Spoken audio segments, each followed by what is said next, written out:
자, 75회입니다. 75회. 이론 한번 볼 수 있도록 하겠습니다. 자, 1번.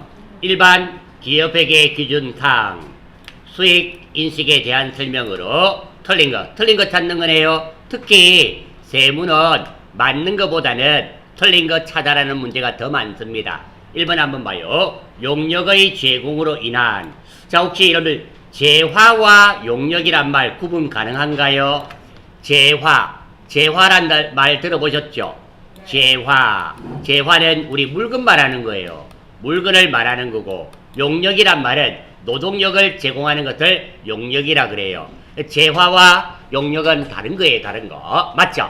자, 용역의 제공으로 인한 수익은 용역 제공 거래의 성과를 신뢰성 있게 추정할 수 있을 때 완성 기준에 따라 인식한다. 자, 이거 언뜻 보면 이게 요가 다 맞습니다. 지금 보니까 쭉 맞는데요. 자, 완성 기준이란 말 있죠? 있어요. 이 완성 기준이라는 것은 이게 재화에 나오는 말입니다. 재화가 완성되었다, 안 완성되었다, 이렇게 하는 거고요. 용역은 노동력이라 그랬잖아요. 노동력이 완성되었다 표시는 하지 않죠. 용역 같은 경우는 진행이죠. 진행 기준입니다. 진행 기준. 얼마만큼 진행이 되었는가 해서 진행 기준이 돼요. 그래서 답은 1번이 되겠네요. 됐습니까? 자, 1번이 되는 이유는, 자, 우리가 많은 학생들이 용역과 재화의 구분을 정확하게 안 하고 넘어가서 그래요. 용역은 사람의 노동력을 제공해서 무엇을 완성하는 것이며, 재화는 물건이죠. 물건입니다. 따라서 재화는 완성 기준에 따라서 인식을 하지만 용역은 사람의 노동력입니다. 노동력이라서 진행 기준이 되는 거예요. 그래서 1번이 틀린 말입니다. 자, 2번 한번 보겠어요. 맞는 말들도 중요합니다. 똑같은 문제는 출제되지 않죠. 2번. 이자 수익은 원칙적으로 유효 이자율법이 있어요. 유효 이자율을 적용하여 발생 기준에 따라 인식합니다. 예, 맞습니다. 세 번째, 배당금 수익은 배당금을 받을 권리와 금액이 확정되는 시점에 인식한다. 그래서 왜 배당금 지급 통지표를 받았다, 이렇게 되면 우리 배당금 받은 걸로 친다, 이런 말입니다. 네 번째, 매출 애누리와 하자가 있어서 깎아주는 것을 말하죠. 할인 및 환입은 수익에서 차감한다, 뺀다. 그러니까 매출 애누리, 팔아서 하자가 있어서 깎아준 거, 그리고 매출했는데 외상 매출금을 빨리 받아서 깎아주는 거, 팔았다가 되돌려 받았던 거, 이런 것은 다들 수익에서 빼주는 게 맞습니다. 답은 1번이 되고요. 완성 기준이 아니라 용역은 진행 기준입니다. 그래서 답은 1번이 되고요. 2번, 3번, 4번도 이런 말들이 여러분들 시험 치면 자주 나와요. 자주 나오니까 이 말들도 같이 기억해 주시기 바랍니다. 2번. 자, 재고자탄.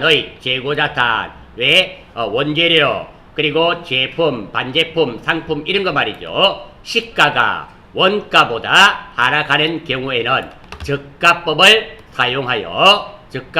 사용하여 장부 금액을 결정합니다. 예, 맞습니다. 이와 같이 저가법을 적용하는 사유에 해당하지 않는 것은, 자, 일단 우리가 둘로 나누어서 생각해 보겠습니다. 첫 번째, 자, 시가가 취득 원가보다 하락한 경우, 그러니까 이런 말이 되겠네요. 내가 1,000원을 주고 샀는데 1,000원 주고 사서 1,500원을 받고 여기까지 팔아왔습니다.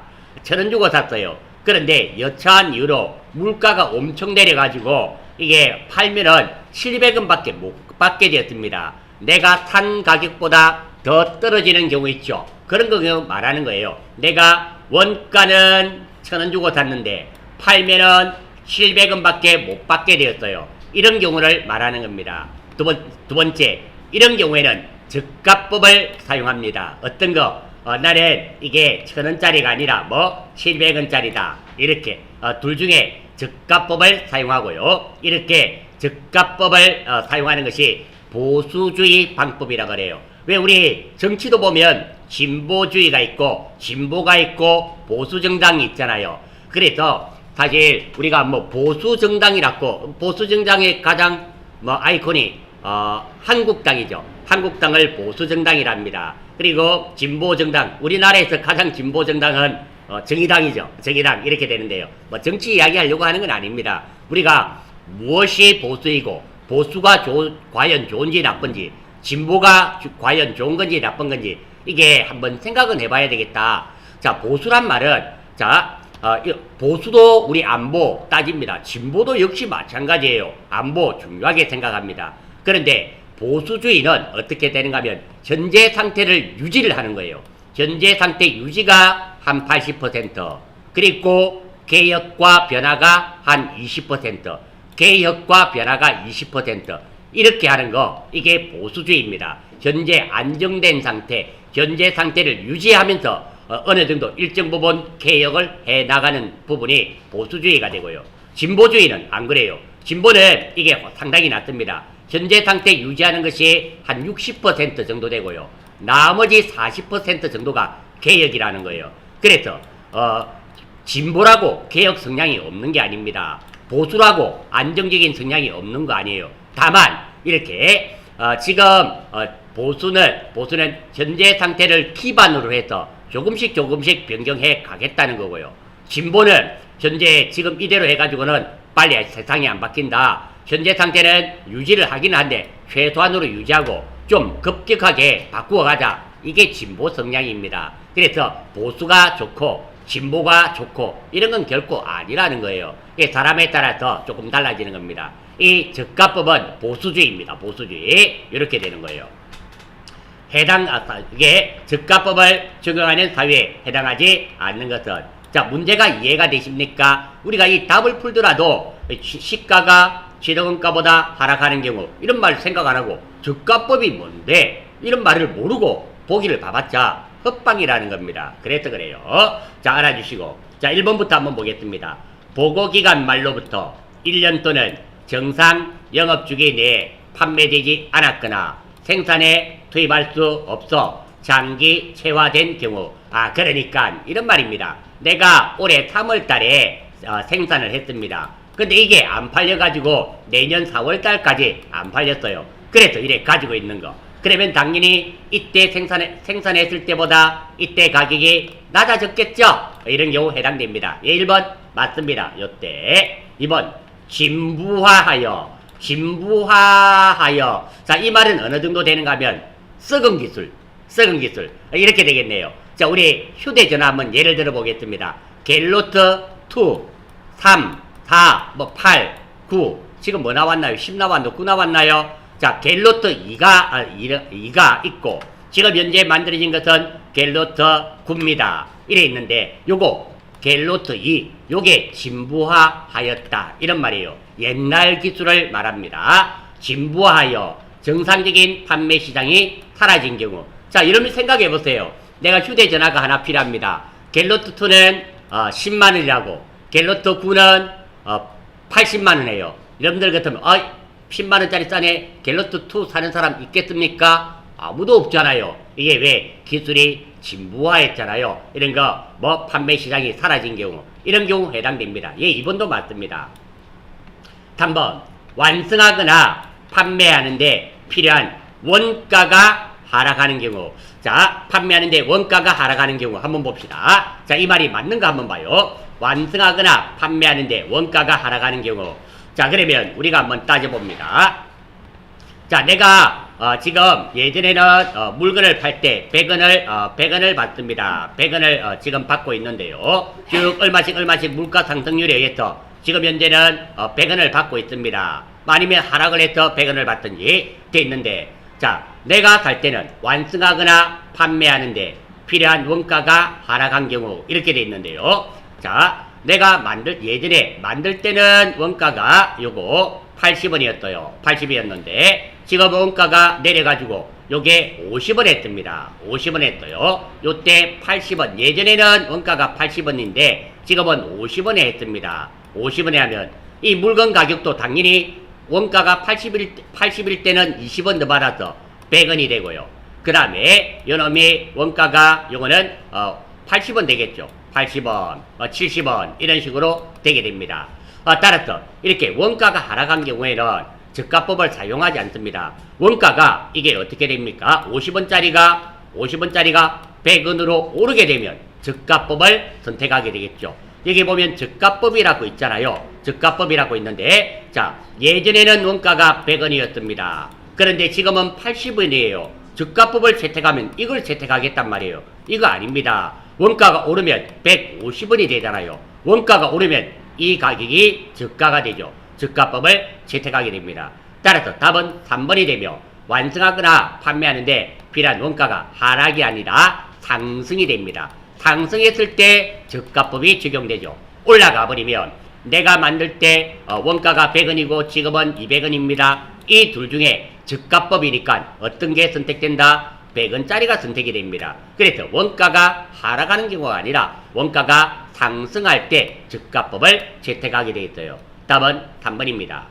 답은 기술 및 시장 여건 등의 변화에 의해 판매 가치가 하락한 경우 맞잖아요. 내가 예전에는 100만원 주고 갤러투2가 100만원이었습니다. 그런데 5년이 지났어요. 갤러투9가 나왔습니다. 당연히 지금 어때요? 판매 가치가 이게 떨어졌죠. 그러면 지금 팔게 되면 10만원 밖에 못 받게 됩니다. 이렇게 판매 가치가 하락한 경우 저가법을 채택하게 됩니다. 예, 요 말도 맞는 말이네요. 따라서 답은 3번이 되겠습니다. 3번 무형자산에 대한 설명으로 틀린 것 찾는 거네요. 무형자산에 대한 설명으로 틀린 것은 이거 우리 전산에게 읽어가면서 많이 다루어왔습니다. 무형자산의 상각기간은 독점적, 배타적 권리를 부여하고 있는 관계 법령이나 계약에 정해진 경우를 제외하고는 몇 년을 20년을 초과할 수 없다. 1번 맞는 말이죠. 무형자산의 감가상각 최대기간은 20년을 초과할 수 없습니다. 1번 맞는 말이고요. 내부적으로 창출한 영업권의 경우 미래 경제적 효익을 창출할 수 있다면 자산으로 인식할 수 있다. 답은 몇 번이에요? 2번인가 아시겠습니까? 내부적으로 창출한 영업권은 무형자산으로 인식하지 않는다. 돈을 주고 산 영업권만 무형자산으로 인식한다. 이런 말을 했던 기억이 납니다. 아마 여러분들 핵심 요약 정리해보면 나와 있을 겁니다. 제가 분명히 기억이 나네요. 답은 2번입니다. 내부적으로 창출한 영업권은 무형자산으로 인식하지 않습니다. 3번 무형자산의 합리적인 상각방법을 결정할 수 없는 경우에는 정액법을 원칙으로 한다. 예, 3번 맞습니다. 오해하셔서는 안 돼요. 무형자산의 상각방법은 정액법이다. 이 말은 틀린 말입니다. 합리적이고 체계적인 방법이 있다면 정액법이든 정률법이든 생산량 비례법이든 연수합계법이든 하면 돼요. 하면 되는데 그런 게 없을 경우에는 정액법을 원칙으로 한다. 이런 말입니다. 맞는 말입니다. 그리고 무형자산의 잔존가치는 없는 것을 원칙으로 한다. 그렇죠. 무형자산의 상각 후 잔존가치는 0원으로 한다. 0원으로 한다. 맞는 말입니다. 따라서 답은 2번이 되겠네요. 4번. 자, 자본의 분류 중 자본 조정에 해당하지 않는 것을 찾는 거네요. 자, 이거는 보기에 계정과 보기 4개 나왔잖아요. 어디 눌러보면 될까요? 실기 화면의 계정과목 및 주교 등록에서 컨트롤 F에서 찾아보면 돼요. 찾아보시면 됩니다. 자기 주식, 감자차손, 주식 할인 발행 차금. 답은 4번이네요. 주식 발행 초과금. 주식 발행 초과금은 자본 조정이 아니라 자본 잉여금이 되죠. 자, 요거는 한번 요 2개만 한번 제가 찾아볼게요. 항상 요거 실기 화면에 계정 과목 및 주교 등록 이런 문제 풀 때 여기 눌러놓고요. 두 번째로 항상 계정 과목에 대해서 확신이 안 들 때는 4번 같은 거는 반드시 확인해야 됩니다. 자, 주식 할인 발행 차금부터 한번 해볼게요. 컨트롤 F 주식 할인 발행 차금 엔터. 자, 그러면 나왔습니다. 나왔는데요. 밑에 나와있죠. 자, 여기 한번 보세요. 여기 보면 자본조정이라고 나와있죠. 이렇게 나와있습니다. 충분히 되고요.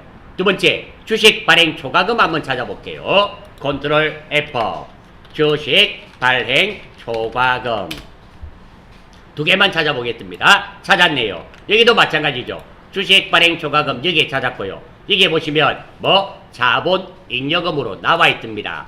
이렇게 계정 과목에 관련된 것은 꼭 계정 과목 및 주요 등록에서 찾아보시면 쉽게 맞출 수 있습니다. 따라서 지금 답은 4번이 되며 4번은 확인 결과 뭐 자본, 잉여금이 되었습니다. 5번 한번 볼게요. 5번. 다음 중 회계 변경과 수정, 오류 수정에 대한 내용으로 틀린 것 찾는 거네요.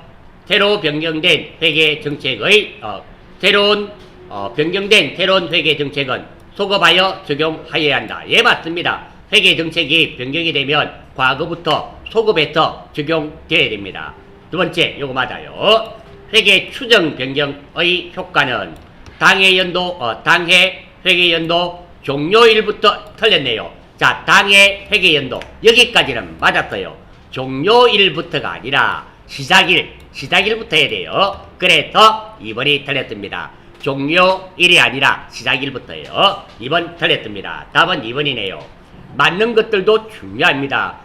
다시 말씀드리지만 회계나 세무시험은 똑같은 문제는 안 나온다 생각하시면 돼요. 즉 다시 말해서 문제 원행식 출제가 아닙니다. 내용을 좀 이렇게 익혀주셔야 돼요. 똑같은 문제는 출제되지 않지만 비슷하게 나와요. 보기에 있던 게 문제에 놓고 문제에 있는 게 보기에 놓습니다. 자, 이전 기간에 발생한 중대한 오류의 수정은 자산 부채 및 자본의 기초금액에 반영을 해줘야 됩니다. 자, 그리고 이거 있죠. 지금은 전기에 뭐 중대한 오류잖아요. 중대한 오류의 수정은 이렇게 자산 부채 및 자본 기초금액에 반영을 해주는 게 맞습니다. 맞고요. 그게 아니고 이게 중대하지 전기에 발생한 오류 중 요거 계정 과목 하나 알아주셔야 돼요. 전기에 발생한 오류 중 중요하지 않은 중요하지 않은 오류의 수정은 자, 이거 어떤 거? 전기 오류 수정 손익으로 회계 처리한다. 그러니까 전기에 발생한 오류 중에서 중대한 오류는 뭐 자산 부채 자본의 기초금액을 바꿔줘야 돼요. 하지만 전기에 발생한 오류 중에서 중요하지 않은 오류의 수정은 단계 전기 오류 수정 뭐 손실 또는 이익 손익으로 제가 적어버렸습니다. 손익이란 말은 전기 오류 수정 손해봤으면 손실 이익 봤으면 이익 이렇게 해요. 이런 계정 과목이 있습니다. 이게 기억이 나서 여러분에게 알려드려요. 아무튼 3번도 맞는 말입니다.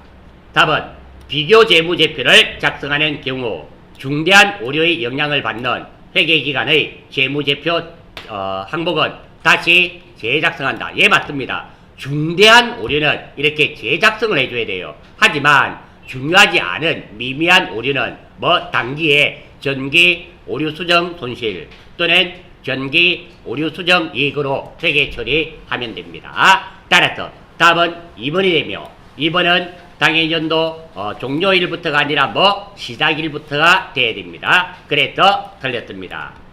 6번. 자, 다음 표에서 보이는 원가 형태와 관련한 설명으로 가장 옳지 않은 것, 틀린 것 찾는 거네요. 자, 조업도가 점점 증가되고 있습니다. 조업도가 올라가고 있고요. 다음, 총원가는 어때요? 항상 같네요. 즉, 다시 말해서 많이 생산하든 작게 생산하든 똑같이 돈이 드네요. 이거 고정비가 되겠죠? 고정비가 됩니다. 고정비가 되고요. 여기에 대한 설명으로 틀린 것은 조업도가 증가해도 단위당은 하나당 한 개죠. 한 개당 원가 부담액은 일정하다. 답은 1번입니다. 자, 많이 생산하면 많이 생산하든 작게 생산하든 총원가는 변함이 없는 게 맞아요. 하지만 이게 조업도가 많아지면 많아질수록 원가가 똑같기 때문에 한 개당 원가 부담은 어떻게 일정하나요? 줄어드나요? 늘어나나요? 증가하죠. 보자. 다시요. 좁도가 증가해도 단위당 원가 부담, 이건 감소하죠. 감소합니다. 자, 요게 무슨 말이냐면, 자, 고정비의 가장 대표적인 게 임차료입니다. 내가 한 개 만들 때 임차료가 100만원 들었어요. 그러면, 자, 내가 10개를 만들면 임차료는 한 개당 얼마 듭니까? 10만원 밖에 안 들잖아요. 이렇게 많이 생산할수록 점점 줄어들죠. 단위당 원가는 줄어듭니다. 따라서 답은 1번. 1번이 틀렸습니다. 두 번째, 이런 문제, 이런 시험 치면 전산회계 1급이나 세무에 반드시 출제됩니다. 이 내용도 마찬가지로 이름을 기본 강좌에 보시면 요점 정리에 우리가 많이 다루었습니다. 위와 같은 형태를 보인 예가 임차료다. 그렇죠? 임차료가 고정비잖아요. 좁도 수준에 상관없이 관련 범위 내에서 원가 총액은 일정합니다. 그렇죠? 다음, 제품 제조 과정에서 가공비로 분류한다. 자, 가공비 놓으니까 생각나는 게 있네요. 가공비. 자, 이런 거 있습니다. 자, 우리가 기본원가 있죠? 기본원가. 기본원가. 밑에 나왔어, 그래요. 기본원가는 뭐 더하기 뭐였어요? 직접 재료비, 플러스 직접 노무비가 기본원가가 되고요. 가공비죠. 가공비가 직접 노무비와 제조간접비입니다. 제조간접비가 돼요. 그래서 지금 이거 보시면, 자, 이게 가장 대표적인 예가 임차료고요. 이 임차료는 제조간접비가 되죠. 그러니까 가공비로 분류되는 것도 맞습니다. 따라서 답은 1번이 되며, 원가 부담액은 일정한 것이 아니라 감소한다. 이래 됩니다. 자, 다음 7번 한번 볼게요. 원가 구성 요소의 분류상 해당 항목에 포함되는 내용 중 틀린 것 찾는 거네요. 한번 봐요. 기본원가는 직접 재료비와 직접 노무비입니다. 기본원가. 자, 일단 직접 재료비는 맞으니까 1번은 될 수 있고요. 3번은 안 되죠. 제조간접비니까 3번은 안 되고, 여기도 직접 재료비, 직접 노무비. 자, 3번은 제외됐습니다. 가공비네요. 가공비는 직접 노무비와 제조간접비를 가공비랍니다. 자, 직접 노무비 되고 제조간접비 되고 3번은 지워버리면 되네요. 3번은 아예 앞에 게 틀려버렸으니까 여기에 간접재료비 다 됩니다. 다음 세 번째, 제조원가네요. 제조원가는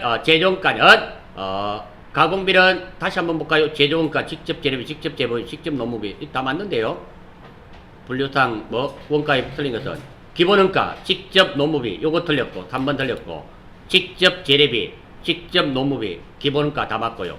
가공비, 제조간접비 맞죠?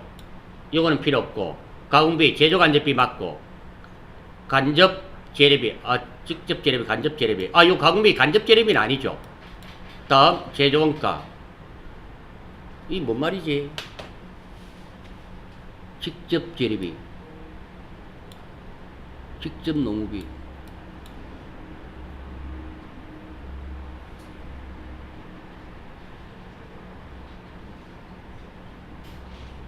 다 맞는데. 이거 틀린 거 찾는 거구나. 미안해요. 죄송해요. 이 틀린 거 찾는 거래. 맞죠? 이 답이 다 맞아가 이상하다. 맞는 거 찾는 줄 알았어요. 제가 문제를 잘못 봤네요. 틀리는 거 찾는 거죠. 자, 그러니까 다시 한번 봐요. 맞죠? 여기에 맞는 거예요. 이렇게 되는데, 자, 기본원가 요게 틀렸네요. 자, 기본원가에 보니까, 기본원가는 뭐로 되어 있습니까? 직접 재료비와 직접 노무비가 기본원가잖아요. 근데 3번은 보세요. 제조간접비 들어가 있잖아요. 3번 틀렸잖아요. 이게 이렇게 되네요. 그래서 답은 3번이 되겠습니다. 제가 맞는 거 찾는 줄 알고 순간 착각했습니다. 예, 맞아요. 답은 그래서 3번이 되겠습니다. 자, 다음 8번 한번 볼게요. 다음 자료를 이용하여 원재료 매입액을 계산하면, 자, 이거 어떤 공식이 필요한가를 봐야 됩니다. 기초 원재료, 기말 원재료, 노무비, 제조기비, 단기 총제조원가 이렇게 돼 있네요. 자, 그러면 요게 필요하겠네요. 어떤 거? 단기 총제조원가, 단기 총제조원가 공식 제가 프린트본에 나눠뒀죠. 직접 재료비 플러스 직접 노무비, 직접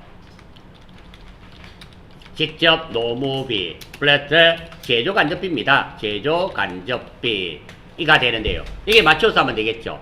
자, 일단 여기에 나와 있는 요거 두 개는 원재료니까 좀 내비놓고요.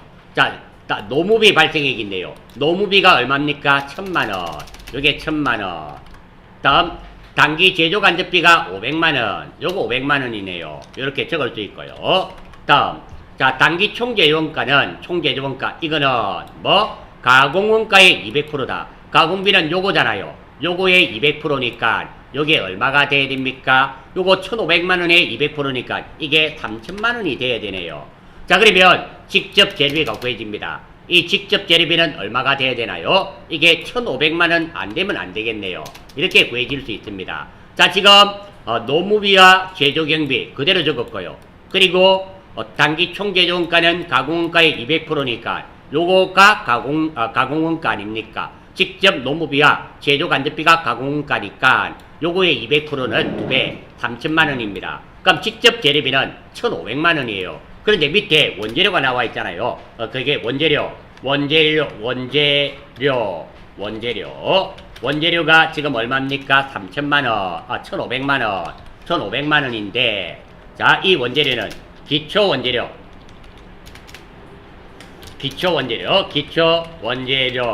그리고 단기 원재료, 그 마이너스 기말 원재료 이렇게 되잖아요. 그래서 기초 원재료가 지금 얼마? 4뿔뿔. 단기 원재료는 모르고 그 다음 기말 원재료가 얼마? 5뿔뿔 이렇게 되네요. 이때 단기 원재료 이 값이 얼마고 이 말이네요. 자, 요거 400에서 500을 빼면 마이너스 500이고요. 이 500이 이항이 되면 이거 1,600만원이네요. 이거 1,600만원 아니면 안 되겠습니다. 그래야지 2,000만원에서 500만원을 빼면은 1,500만원이 되죠. 따라서 답은 1,600만원인 4번이 되겠습니다. 4번. 자, 이 문제도 뭐 복잡해 보이지만 이 공식 두 개로 요거는 기초 플러스 단기 마이너스 기말 이거는 평소에도 많이 쓰는 거고요. 이 단기 총재조원가 구하는 공식 이거 하나만 알았더라면 나머지는 이 표를 보고 여기에 대입을 해서 풀 수 있는 그런 문제가 되겠습니다. 다음 9번 개별원가 계산이네요. 개별원가는 각각 원가를 부여하는 방식이고 다 품종 주문 생산의 소량 주문 생산하는 업종에 유리합니다. 옳지 않은 것은 다양한 품종을 생산한다. 예, 맞죠. 주문 생산 형태로 제품을 제작한다. 예, 맞습니다. 개별 제품의 제작 원가가 비교적 커요. 예, 맞습니다. 비싸단 말이죠. 동일한 종류의 제품을 대량으로 생산하고 있다. 답은 4번이죠. 여기에 해당되는 것이 무엇이 된다? 요거는 종합원가죠. 종합원가가 말합니다. 종합 원가를 말하게 되고 이게 공장에서 대량으로 생산하는 것을 말하게 됩니다. 따라서 답은 4번이 되겠습니다. 10번 다음 자료에 따른 평균법에 의한 평균법이네요. 평균법 완성품 환산량인가 봅니다. 재료비와 가공비의 완성품 환산량은 얼마인가?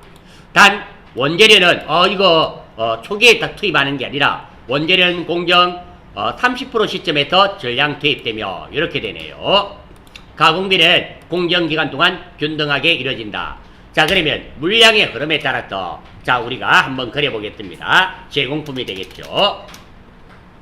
제공품 이게 되고 자, 먼저 기초입니다. 기초가 3,000개네요. 3,000개 고 완성도가 40%.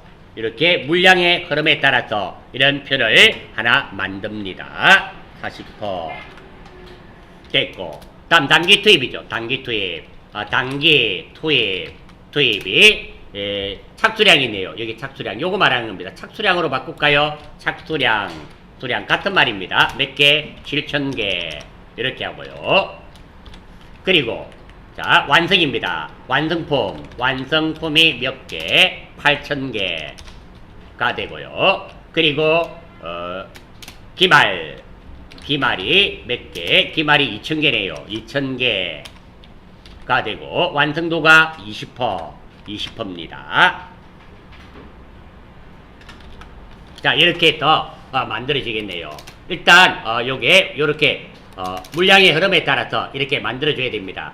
자, 여기부터 한번 볼게요. 여기부터 자, 이렇게 물량의 흐름에 따라서 이렇게 T자를 하나 만들어줘야 됩니다. 만든 상태에서 자, 먼저 재료비입니다. 재료비는 평균법에 뜨는 기초가 사용이 안 됩니다. 필요가 없어요. 요것만 가지고 해결이 됩니다. 요거 두 개 가지고 해결이 되는데, 자, 먼저 이 재료비는 어떻게 구한다? 요거 완성품 플러스 8,000개 플러스 어떤 거 2,000개. 이래서 본대는 이게 몇 개가 돼야 됩니까? 재료비는 10,000개가 돼야 되는데, 여기 문제가 하나 있어요. 어떤 문제가 있는가 하면 공정 초기에 투입되는 것이 아니라 원재료는 공정 몇 %의 30% 시점에 투입이 됩니다. 그래, 지금은 이게 몇 %예요? 20%예요. 그래서 요거는 더해주면 안 됩니다. 이게 30%를 넘지 않았어요. 투입이 안 됩니다. 그래서 일단 재료비는 8,000개예요.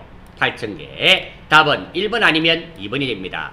자, 선생님 여기까지는 10,000개였지 않습니까? 예, 10,000개 맞아요. 근데 왜 지금은 안 답니까? 예전에는 공정 초기에 다 투입을 했었어요. 그런데 지금은 이 문제는 보니까 공정 30% 시점에 투입을 해요. 그런데 기말에 남아있는 건 몇 %입니까? 완성도가 20%밖에 안 돼요. 투입이 안 됩니다. 그래서 요거는 안 되는 거예요. 그래서 8,000개입니다. 두 번째입니다. 그리고 가공비죠. 가공비는 어떻게 구한다? 완성품 요 8,000개 더하기 요거 완성도죠. 2,000개 곱하기 20하면 2는 400개가 되겠네요. 8,000개 더하기 400개 하니까 8,400개가 되겠네요. 답은 2번이 되겠습니다. 자, 이 문제는 우리가 여지까지 저하고 다뤘던 문제 중에 조금 달라지는 게, 여지까지는 원재료는 공정 초기에 다 투입이 됐는데요. 30% 시점에 투입이 됐기 때문에 요거 재료비가 2,000개가 더해지지 않는다는 거, 이것이 핵심입니다. 11번. 다음 즉 부가가치세 납부세 계산 시 공제 대상 매입세액에 해당하는 그러니까 1번부터 4번 중에서 3개는 불공이고 1개는 매입세 공제되는 겁니다. 그거 찾아란 말이에요. 불공 아닌 거 찾아란 말이래요. 한번 볼게요.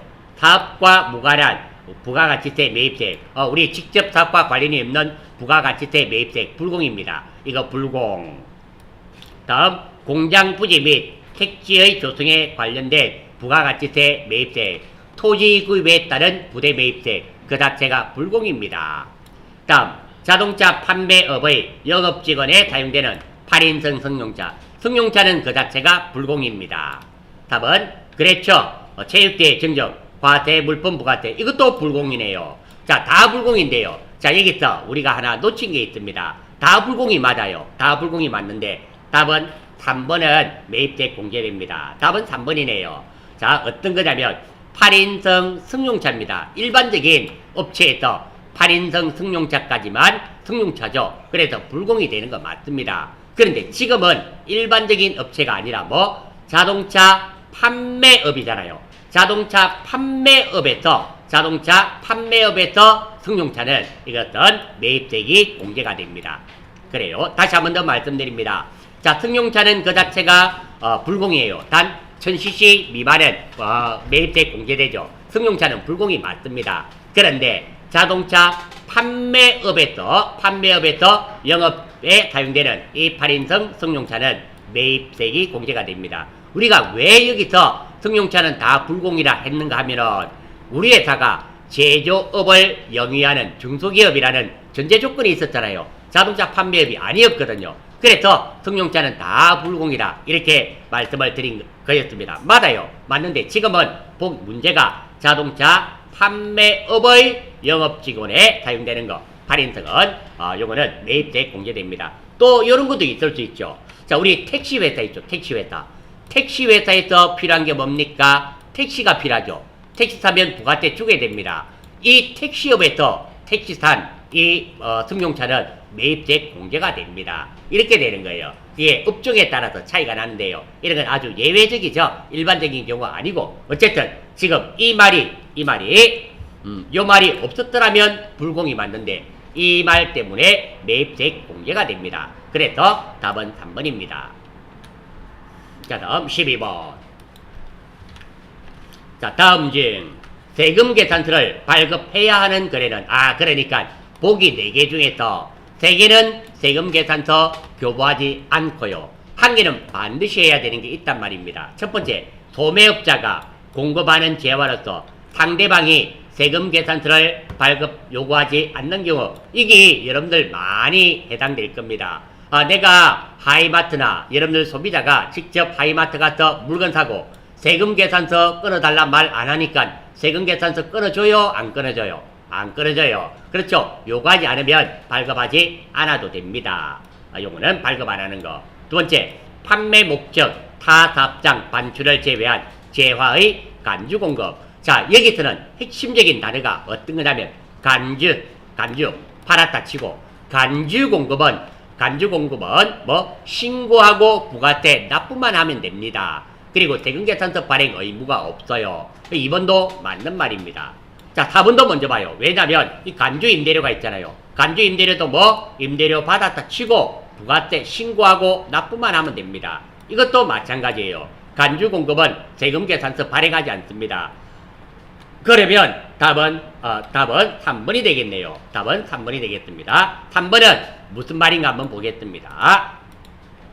3번, 국내 사업장이 있는 비거주자 또는 외국 법인에게 공급하는 외화 획득 용역. 선생님, 왜요? 외화 획득 용역은 두 가지가 있습니다. 영세가 있고 수출이 있어요. 이게 수출이면 세금 계산서를 교부 안 하고, 영세일 때는 세금 계산서를 교부하는데, 외화 획득 용역은 뭐 외화를 벌어들이는 거, 외국에 수출하는 거 말입니다. 이게 수출이라면 수출일 때는 영세율 세금 계산서 발행 안 하죠. 발행하지 않고. 그리고 영세일 때는 세금 계산서를 발행을 해야 됩니다. 자, 이게 영세에 해당되는가 봐요. 잘 읽어보십시오. 국내 사업장이 있는 비거주자 또는 외국 법인에게. 그러니까 자, 예를 한번 들어보면 이 말입니다. 자, 요게 대한민국이고요. 그래, 내가 생산업체입니다. 내가 이 말이 직접 외국에 판단 말입니까? 아니면 나는 대한민국에 거주하고 있고 대한민국에 외국 법인이 있어요. 여기에 팔았다가 이 사람이 외국에 판단 말인가요? 국내 사업장이 있는 비거주자 또는 외국 법인에게, 자, 어디에 사업장이 있다? 국내 사업장이 있는 외국 법인에게 공급해서 수출하는 거예요. 그러니까 내가 외국에 바로 수출하는 것이 아니라 국내 사업장 외국 법인에게 팔고 이 사람이 수출하는 거예요. 이건 뭐 영세가 되는 거죠. 영세. 따라서 영세율 세금계산서를 교부해야 됩니다. 답은 3번이라는 거예요. 이는 생각을 조금 잘 하셔야 됩니다. 답이 없는데요, 뭐 이러실 수도 있어요. 13번. 다음은 부가가치세법상 면세에 관한 설명이다. 면세, 틀린 것은 면세 제도는 부가가치세 부담이 전혀 없는 완전 면세 형태다. 답은 1번입니다. 1번은 완전 면세 있잖아요. 이 완전 면세는 그거죠. 영세를 말합니다. 면세 제도가 아니라 영세가 그래요. 영세 제도가 완전 면세이고요. 그리고 면세 있잖아요. 면세는 면세 제도는 불완전입니다. 불완전 면세예요. 선생님, 이게 완전 면세하고 불완전 면세는 또 그게 뭔가요? 간단합니다. 이런 거예요. 완전 면세는 어떤 거냐면 내가 사면서 부가세 냈고 영세로 팔게 되면 팔면서는 부가세를 받지 않습니다. 받지 않아요. 사면서는 부가세 내죠. 팔면서는 부가세 받지 않아요. 이럴 때, 자, 완전 면세는 내가 받지 않았지만 냈던 부가세를 매입세 공제받는 거, 이게 완전 면세예요. 하지만 뭐 불완전 면세는 그거 아니에요. 내가 사면서 부가세를 내요. 팔면서는 부가세 받습니까? 안 받습니까? 안 받아요. 이때 매입세 공제 못 받아요. 이게 면세입니다. 불완전하죠. 다시 한 번 더. 자, 완전 면세는 보세요. 내가 팔면서 부가세 받는다 안 받는다? 안 받는다. 하지만 사면서는 부가세 낸다 안 낸다? 낸다. 이거 공제 받는 거. 이거 공제 받는 것은 사면서 냈던 거, 이거 공제 받는 것은 완전 면세. 불완전 면세는 그게 아니에요. 내가 팔면서 부가세 안 받아요. 안 받고 사면서는 부가세 냅니다. 내요.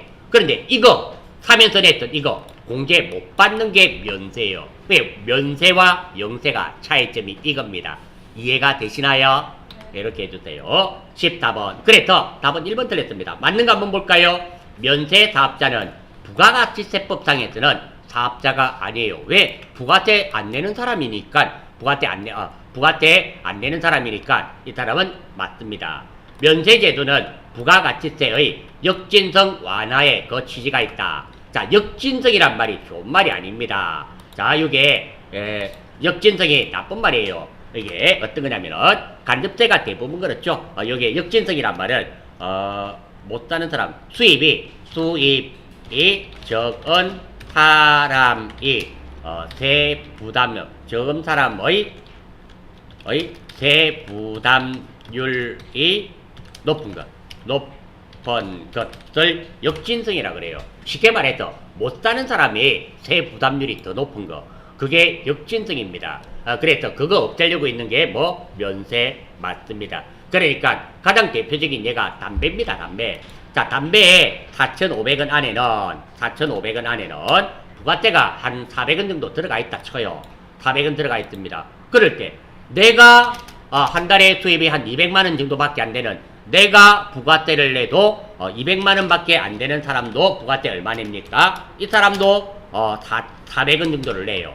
그런데 한 달에 한 2억 버는 사람도 담배 한 갑을 사면은 이거 부가세는 얼마 냅니까? 400원을 냅니다. 이거 보세요.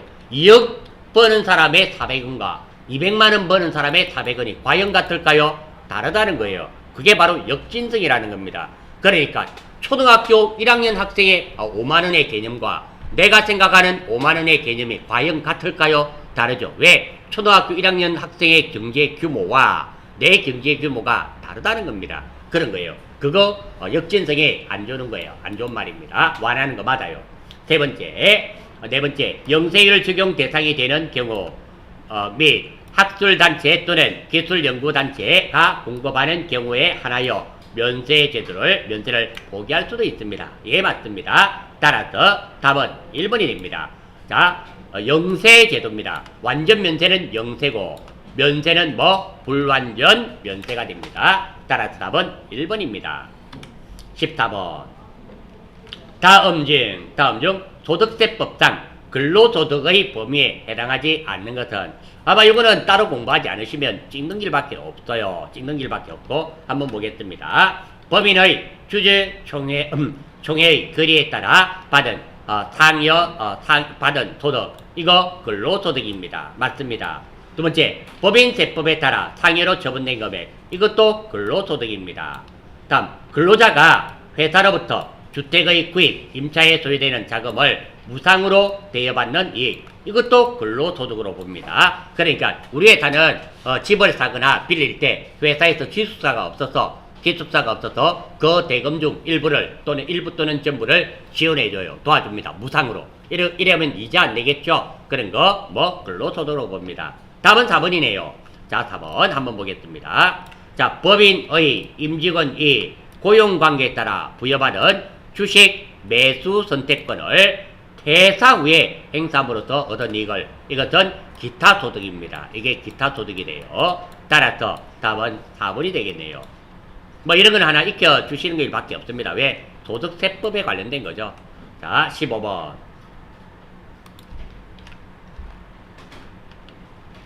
자, 다음 중 소득세법상 결손금 공제에 관한 설명 중 틀린 거 찾는 거네요. 자, 2009 1월 1일 이후 발생한 2월 결손금은 발생연도 종료일부터 10년간 소득금액에서 공제한다. 예, 맞습니다. 결손금이란 말은 손해본 돈이죠. 손해본 돈인데 2월, 작년에 손해봤던 거 올해 넘어왔습니다. 요거 예, 맞는 말입니다. 결손금, 올해 발생한 결손금과 2월 결손금, 재작년에 손해봤던 돈이 동시에 존재할 때 2월 결손금을 우선적으로 공제한 후 결손금에서 공제한다. 답은 2번이네요. 이 말이에요. 내가 작년에 500만원 손해받고 올해 300만원 손해를 봤습니다. 근데 올해 이렇게 300만 원 손해봤어요. 그런데 이익이 요번에 200만 원 생겼습니다. 그러면 요 200만 원을 손해본 돈에서 빼야 돼요. 빼야 되는데 여기서 500만 원에서 빼야 될까? 작년에 거에서 빼야 될까? 올해 거에서 빼야 될까? 올해 거에서 빼야 됩니다. 그래서 요게 순서가 바뀌었죠. 결손금과 2월 결손금이 동시에 존재할 때는 2월 결손금을 우선적으로 공개한 후 결손금을 공개하는 것이 아니라 결손금부터 먼저 해줘야 됩니다. 그래서 답은 2번입니다. 자, 이 말이 어려운 말은 아니에요. 다시 한번 봐요. 내가 3년 전에 500만원 손해봤고 그 다음에 올해 300만원 손해봤어요. 근데 200만원 요번에 이익을 받습니다. 그럼 이 이익분들을 여기서 빼야 돼요. 빼야 될 텐데 과거에 가장 오래된 거에서 빼야 될까? 최근의 거에서 빼야 될까? 최근의 거부터 먼저 빼 나간단 말입니다. 그래서 이게 2월 결손금을 우선적으로 하는 것이 아니라 결손금을 우선적으로 한다. 그래서 답은 2번입니다. 맞는 거 한번 보겠어요. 사업소득 이런 말들이 나와요. 사업소득, 주택 임대소득이 아닌 부동산 임대소득은 제외하고 자, 의 결손금은 다른 소득과 동산합니다. 예, 맞습니다. 자, 요 말도 가끔 나옵니다. 다시 한번 봐요. 사업소득의 결손금은 다른 소득과 동산합니다. 다만 주택 임대소득이 아닌 부동산 임대소득은 제외됩니다. 3번 결손금은 사업자가 비치 기록한 장부에 의하여 사업소득 금액을 계산할 때 필요경비가 총 수입액을 초과하는 경우 그 초과하는 금액을 말한다. 그렇죠?